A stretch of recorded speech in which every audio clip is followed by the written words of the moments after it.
Hey, good morning, everybody. Hope everybody's doing well today. I am actually going to go back and do a case design call today, like I'm supposed to. I know we've been doing a lot of marketing things and a lot of other topics that weren't exactly about case design, and this really is supposed to be a case design call. So I think it's always useful when we talk about specific cases because it allows us to sort of get back into the culture of and the philosophy of our whole process. And I hear from a lot of you guys that are doing joint work with us and a lot of you guys that are using our marketing. But I know not everybody is, and you don't have to. And I still want to be able to make sure that you can use our tools and help create more volume of business for yourself and have a better experience for yourself and for your prospects, however they're coming into your office. So this is a life cycle model. It's a John and Kelly, and names were changed to protect the innocent in this particular case. But this is a real life case that I'm working on with one of our advisors. And, the first thing I'm going to tell you guys is, I've said this before, but our process and our stuff works. And the reason I know it works is because I use it all the time, and a lot of our other people are using it all the time. And if there is something that didn't work or something that doesn't work, typically I would hear about it and we would fix it and make it better. And of course, our staff is constantly tweaking things and trying to improve things and bringing extra value to our program, like every day, all day, and they're great at it. But I would just really encourage you guys to practice it and use it. Put a model up on your TV screen when people walk in your office so they can see it. When you're doing these virtual meetings, have their entire life on one piece of paper, have it detailed, have it organized, have it accurate. And you'd be surprised how beneficial it makes the entire process. And if your stuff isn't good or isn't accurate, the numbers are wrong, the client will correct you, which is totally fine. There's nothing wrong with that. And whatever they tell you to put up here, that's what you should be doing. So this model is our game board. And this is sort of how we make all of our decisions, and we can compare all of our results. And I really believe it's one of the few things that sets us apart from everybody else. There's a lot of things out there that people can be using, but there really aren't very many options for people to be able to see their entire life on one piece of paper. Now more than ever, too, the Monte Carlo simulations and the asset allocation models and all of those projections that traditional financial planners use, they're useless, right? I mean, they're completely useless. They've been blown out of the water. They're inaccurate. Whatever they show never ever happens. Yet people spend so much time planning their lives around these things. And our model is a little bit more of a living, breathing thing. It's giving us projections, but it can be changed. It can be altered with just a simple click of a button. And, we're not even necessarily advocating that we know exactly how much money somebody's going to have. We're advocating the strategy that people need to use in a certain situation, right? So, before I just jump into the model, I want to remind you guys, our nonprofit is doing a live webinar every single week. So if you are not attending or if you are not having your clients attend, you can reach out to us and we will give you a specific link so that you can have your own clients invited to this webinar. And just like we do on our live webinars, we have people fill out surveys and evaluation forms. If you want to invite your clients or your centers of influence or, whoever wants to invite, their downlines, whatever you have, we'll give you guys a private link so that we'll know, who you invited, and all of the evaluation forms after the webinar will go directly back to you guys. And you can use them to follow up and get more business and whatever you want. But we're doing a lot of the work here to run these every single week. You might as well use it. And we're also recording them. So if you want to hold live events, you can do that too. So we're trying to bring value, but our webinars have been generating a lot of activity in our office. And I think that they've been highly successful the way we've been doing them. And we wanted you guys to take advantage of that too. Okay. So in any case, couple, same age, in their mid 60s, they've got a couple kids, they got a couple grandkids. He's now retiring at age 70. Maybe before he was going to retire at 68, but because of what's going on, most people are saying they're going to retire a little bit later. All right, we'll just go through and scan it real quick. Primary breadwinner, not a lot of insurance, just a term that's going to expire, and then a New York life policy that probably looks like it's probably paid up. they've got a decent amount of money in savings and cash, a couple $100,000 if you add everything up. IRAs, 401ks, this is just the traditional thing that you typically see with people. And because they're saving so aggressively into here, the first thing that I'm going to tell you that jumps out at me is, as they normally do, they have a Roth, right? And it's tiny. So the majority of their stuff is taxable. So getting back to our sort of fundamental discussions is, hey, did you really mean to have the majority of your retirement money tied up in government controlled accounts where it's completely taxable and we don't know necessarily what's going to happen to the tax rates? Was that your intention going into this plan? And then, of course, that is going to give them a little bit of a, aha moment. But the second part of it is we have 6 years to help rectify the situation, right? And so right now, in those 6 years, we have pretty good handle on taxes, meaning taxes are very, very low, right? We can do Roth conversions. We can redirect this money, right? There's lots of things that we can do, but I don't want you to get into the solutions until you've identified the problem, right? Problem number one, yeah, it definitely looks like all of your money is going to be taxable except a very small amount. What can we do about it, right? Was that your intention? Oh, and by the way, if you are successful and you can get to this, close to $3 million worth of savings because you're doing such a great job deferring money and saving, if you don't spend all this money, your kids are going to get clobbered with taxes on all this money. Was that part of your plan as well? So I'm obviously asking it in a nice way, but most people have never really thought it through. The idea of what the taxes are going to look like in the back end. This is such a typical example of what we see, right? The second part of it is, we always go into the tax tables, right? And so we can see what our current tax rates are. And again, very simple discussion. Married filing jointly, it looks like they are going to be between a 165 to 315 tax rate, and even this sort of middle income tax rate, not even middle, it's sort of middle to high. Anyone making between 77,000 and 315, the 22 to 24% tax rate, for all intents and purposes, this is pretty much the same rate. So that's a huge, huge rate for somebody to be paying who's making $77,000 a year, because they're paying the same rate as people who are making all the way up to 315. This is a really low rate, right? 22 to 24% is low for somebody who's making over 300,000. But the bottom line is, most people are going to stay in this bracket their entire lives. And sure enough, as we can see on this model, when this client retires, he's not going to be making less money. When you add up Social Security plus pension plus the withdrawal from retirement accounts, he'll be close to $200,000 of gross income. He's making 185 now, but he's not even paying taxes on 185, right? Because he's deferring 20, so he's paying taxes on 165 minus probably 24. So he's probably paying taxes on 140, right? He's paying taxes on 140 right now. And he'll probably be paying taxes in retirement on 170 or something, right?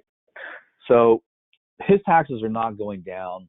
Does it make sense for us to continue deferring into government-controlled accounts at an unknown future rate? Probably not, right? No debt, house is paid off, all that stuff looks pretty good, okay?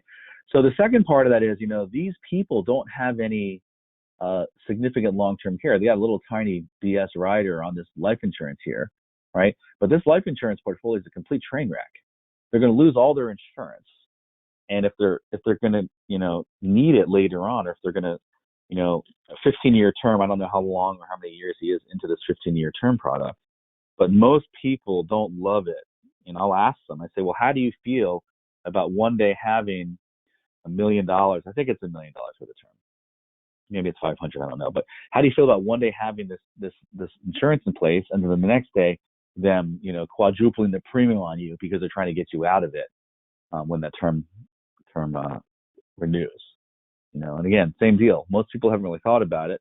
They thought about it when they bought it. They said, oh, well, I won't need it in 15 years. It's going to be, my kids will be grown and everything else. But most people don't want to lose all their insurance. So what we typically say in this case is say, look, we may be able to re-engineer your insurance portfolio so you can get more benefit without having to pay any extra money out of pocket. But more important than that is we'll have the benefit never expire. And they think about it like, yeah, I don't want to lose all my insurance. So our plan is to have their benefit never expire. We don't want to have their premiums go up, and we want to have their benefits never expire. Those are simple things that people can grasp onto and they totally get it, right? So this is a particular case, and I'm actually remembering this case now. This is the craziest thing that ever happened. I did this case with an advisor who was really great on helping me figure out the math of what was happening. This doesn't happen too often, but they had inherited an IRA. And the reason why I want you guys to understand this is going to be happening more, right? With the new Secure Act and other things that are changing the nature of how people inherit money. This client inherited an IRA from their parents, and they forgot to take RMDs. So as soon as we discovered this, we figured, oh my gosh, if you forget to take an RMD and an inherited IRA, it's not a penalty in the traditional sense like it is on your own IRA. It's a mandatory distribution. So if you forget to take an RMD out, you have to cash the entire account out, and it's all taxable. So what ended up happening was this IRA needed to be cashed out, and they had to pay taxes on the entire 400. So their income went from 185 to 585, and it shot them up into a massive bracket with a massive tax. Right? So it has nothing to do with their investments or anything else, but all of a sudden their tax bracket went up to 35%, and they owed, an extra $100,000 in taxes, or maybe even more, based upon what was going on. So naturally, what we did was we introduced them to the charitable trust idea, and we showed them exactly how much money that they needed to put into the charitable trust from the account to reduce the majority of the taxes on that. So, a lot of people are going to be having taxable events right now.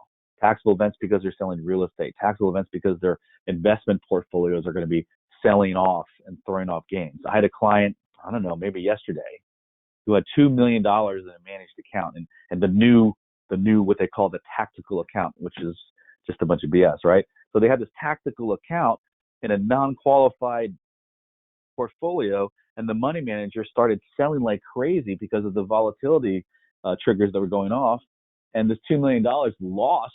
I mean, I don't know how much it lost. Let's say it lost 20%. So their $2 million lost $400,000 of value, and they're going to get hit with a massive tax bill. That's absolutely absurd that this is happening. But we have to identify the problem, which is your money is not being managed for taxes. And, anybody can tell you that they can grow your money, but not very many people can show you how to save money on taxes. So if you're gonna have a person who's managing your wealth and is ignoring the tax problem, you're going to be taking 2 steps backward for every 1 step forward you're taking, especially in this environment. In fact, this environment, you're taking 3 steps back and then another 2 steps back. So you're back 5 steps, because not only have you lost value, you've lost money for taxes, right? So we can show them the charitable trust calculator, and I use these every single day in my office, guys. And I know that a lot of you don't. You should start doing it. It's such a simple concept. I don't care if you never sell a charitable trust in your life. It doesn't matter to me if you never do one. But being armed with the ability to illustrate this, it's just incredibly powerful. So let me just show you in this scenario, right? We've said, okay, let's put $300,000 in this scenario into the charitable trust, right? And at your age of 64, let's see here. At your age of 64, that $300,000 into the charitable trust is going to generate $130,000 in tax deductions. So that's going to take care of a huge chunk of that taxation that you were going to have to pay for cashing out your IRA because you forgot to take RMDs, right? And it takes $300,000. And by the way, we didn't take the whole $300,000 from the IRA, right? They got $200 in cash here. So we took $150 from the cash, and we took $150 from the IRA. That still is $250 now from the IRA that they now have as an after-tax investment, which is really nice. Okay, let me just say that one more time so you guys understand. We need $300,000 for the trust. We took $150 from cash, and we took another $150 from the $400,000 inherited IRA, right? And we put that $300 into the charitable trust to create the deduction. And then we still have $250 left, but now it's after tax. And that's what you want. You want after tax money, because guess where we're gonna shovel that $250,000 bucks, right? We're gonna shove it into life insurance. Better yet, we we put it into an annuity and let the annuity feed the life insurance. Right? But either way, these guys are going to have way more protection. You don't hear anything about any out-of-pocket cost, right? No out-of-pocket cost, massive savings on the taxes where they had a massive problem, more money into tax-free, tax-sheltered, and more protection. So that solution to us makes sense. It won't make sense to your client until after you've identified the problems, right? So, whether or not their 401ks or their IRAs are being managed well right now, that's not what we're talking about, right? I'm sure that they want to talk to us about their other investments. But if we just help them shovel $250,000 into a tax sheltered account, and we help save them $100,000 in taxes on a mistake that they had made, these guys are going to become clients of ours. We're not so concerned now about going over the details of each individual account and comparing this investment, that investment. We don't need to worry about it. We wouldn't want to worry about that in the first place, right? We wouldn't want to worry about it in the first place, but now we don't have to worry as much about it because we brought them so much value, right? So now their estate looks way better because instead of having $100,000 worth of permanent insurance and no long-term care, they probably have $1 million worth of permanent insurance and long-term care, right? They've got $250,000 of the money in a tax sheltered account, and everything else looks pretty darn good. So, I may obviously tell them not to put quite so much in this 401k. We can redirect that. Got a non-qualified annuity. This is a candidate. In fact, this might be one of the ones we use for the charitable trust too. Non-qualified annuities are great candidates for charitable trusts, right? So there's all different types of things here. And this is not a complicated case. It's a nice size case. They got a good net worth and, sort of an everyday bread and butter kind of deal because they don't have any mortgage. So their overhead's low. Their cash flow is probably really good. This couple did an amazing job because they raised they raised 2 kids with no debt. They don't have any student loan debt. Their houses are paid off. So they did an amazing job. But I think we can really come in and bring some serious value here on the tax side. Of course, we'll talk to them about asset protection. Of course, we'll talk to them about insurance, but, the value really has to start with identifying the problems and then fixing those problems. And of course, we can take a dig at their Fidelity guy. We can take a dig at whoever else they're using because they probably don't even know what their marginal tax rates are. We find that most people don't even know what their marginal tax rates are. So, you don't even have to do the charitable trust in this scenario. It wouldn't be the worst thing in the world based on what's going on right now if somebody cashed out their retirement account or a Roth converted, right, and put it into a tax sheltered account and let all their future growth happen in a tax-free account. We could definitely make the argument and do the math. And I'm doing a workshop, let's see here, a webinar scheduled for, I think it's Friday. So I'm doing a webinar on Friday that is going to talk about the math of the Roth conversion. So we know how much Roth conversions we need to be doing. And in this environment, if you've lost a bunch of money and the principal's now down, when you Roth convert, you typically don't want to take any more losses, right? Because then you'll pay taxes on money that you don't have anymore, which is what happened if anybody's done any Roth conversions, last year or something. They literally paid taxes on money they don't have anymore. So once they do that Roth conversion, they're going to pay less tax than they would have 3 months ago, and then all their future growth will then happen in the Roth or some other type of tax-free account, right? So that idea is very simple and people like it.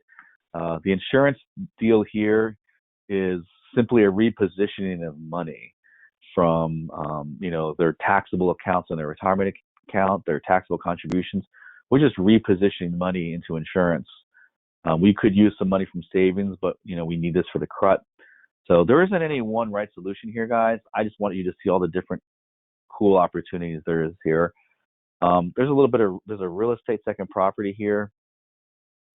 I don't remember if this is an investment. This might be a second home for them or a vacation home. So I don't think there's too much to do with the real estate down here, but real estates are really great for the CRUT. If they have any mortgage debt, this is a great time to refinance because interest rates are so low. If they had car loans, student loans, other debt, we could consolidate. You can see everything just very clearly on here. You can see really clearly what their Social Security is going to be. Obviously, if you just looked at the housewife's own record in Social Security, you guys all know this, but, she would only have gotten about $550 a month from Social Security, but now it's clear that that she should be taking half of his, which means maybe he takes his a little bit earlier, right? That's part of our calculation when to maximize the Social Security. And a lot of people are coming out with now they don't trust the government and they're worried about Social Security, so they're starting to pull it earlier. You know, our suggestions and our education isn't it's not our way or the highway, guys, right? This is how we make the best decisions now. So three months ago we might have said, hey, let your Social Security grow and take money out of your retirement accounts.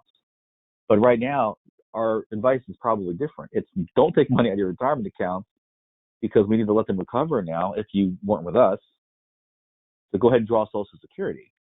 So, you know, I think one of the important things to note with our program is we're not giving strategies that are set in stone saying, hey, you got to do it this way, or you tell people that they're wrong or whatever. It's, hey, our strategies are going to be verified based upon, you know, our model and the math that we can do. And it's a huge difference in what we would tell people to do now versus what we would tell people to do 3 months ago. And, you know, the rebalancing, you know, the clients that I do have or the prospects that are coming in the door right now, and I'm asking them, well, what is your broker telling you what to do and all this kind of stuff. And they're saying nothing. They're saying just hold, don't do anything. And that's the absolute wrong thing to do. Doing nothing is the absolute wrong thing to do, right? And so, you know, I did a webinar with one of our top securities advisors, and he was doing the math on the rebalancing, right? And the rebalancing is so simple. So if you have I don't have the math up on the screen here, but I'll just tell it to you. You can write this down, right? If you have and I know this number in my head because I just did the math. If you have a 60-40 blend of asset allocation, whatever BS model you follow, if your model is 60-40, right, 60% stocks, 40% fixed, and the market just took a 30% nosedive, that 60% that you have is now like 42%, right? But the fixed portion of the money stayed the same.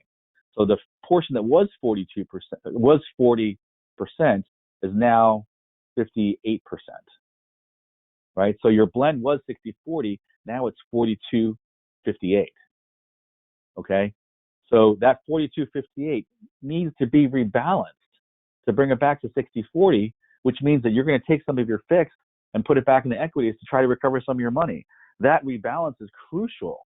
That's a crucial rebalance based upon what's going on right now. Doing nothing is not the right answer, right? You should be buying more shares if you can, and if you can't, you should be rebalancing, right? And of course, we can bring the recommendation down just philosophically down to the IRAs.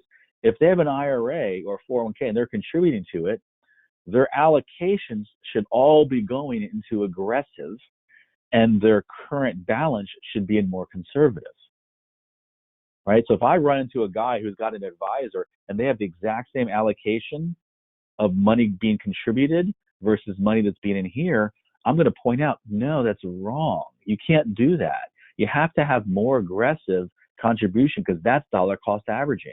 That's buying more shares. And then you have more conservative balances based upon you being just a few years away from retirement, right? So there's some very, very simple strategies that most brokers don't use because they either don't know or they're lazy, that we can just point out, similar to, like, you know, do you have the exact same allocation in your non-qualified investments as you have in your qualified investments, right? Do you have the exact same mixture of mutual funds or indexes or stocks? And the answer is, yeah, most people do. But brokers know you need your capital gains treatment type stuff in your non-IRAs because the capital gains is better. And you want your tax inefficient stuff in your IRAs. These are the types of areas where we can provide very simple value very quickly. People will get it right away. They're going to say, well, gosh, my broker really should know this. Or, you know, even worse, your broker does know this and he never told you or doesn't care, right? Which is even worse. So this is our time to shine and really put our best foot forward for our clients, letting them know that, yeah, not only do we have the knowledge, but we care. We want to share it with you, and we're going to implement. And we're going to show you how to implement. Okay. And even if we implement with the old guy, you know, it's fine because eventually all that money is going to come over to us because we're going to be providing them so much more value than they've ever had before. So that was a quick 30-minute discussion on this particular case. I think that this will hopefully help you guys. But more important than that is, these weekly webinars are really designed to just keep you guys engaged with our process, our philosophy, our strategies. And, we do them every week. I'm going to be rotating different advisors coming up here because I'm doing a lot of work on the actual live webinars for the clients that we're doing, and bringing in different guys every week to do that. And I want you guys to get exposure to more people than just me. But hopefully this is helpful to you guys. Please register for the next webinar. Please have your clients attend. Please reach out to us if you want to do marketing with us. And just, keep hunkered down at home and try and do the best we can with the telecommuting and using the technology. I get frustrated every day because I'm horrible at technology. But, if I can do it, anybody can do it kind of deal. And we're in this together, and we're here for you. So please utilize us and let us know what we can do to help. Thank you, guys. Have a great day. We'll talk to you next week or sooner if you guys are working with us. Have a great day. Bye.